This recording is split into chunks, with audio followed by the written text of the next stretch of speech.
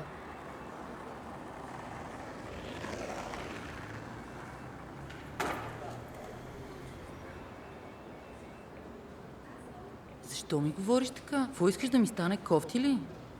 Какво направих? Виж, че се опитвам да съм учтива и добра с хората. Не, като ти теб. се опитваш да си набавиш бисквита и нищо друго не те интересува.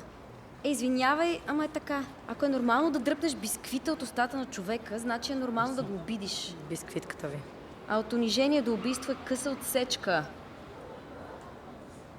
Тези хора трябва да разберат, че щедростта прави оборота, не...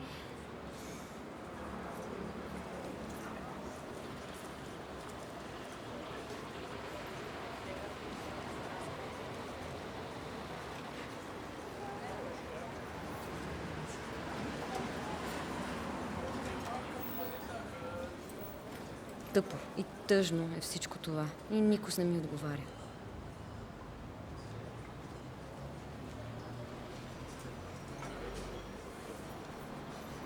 Искаш ли да си тръгнем без да платим? Това ще върне ли баланса на Вселената?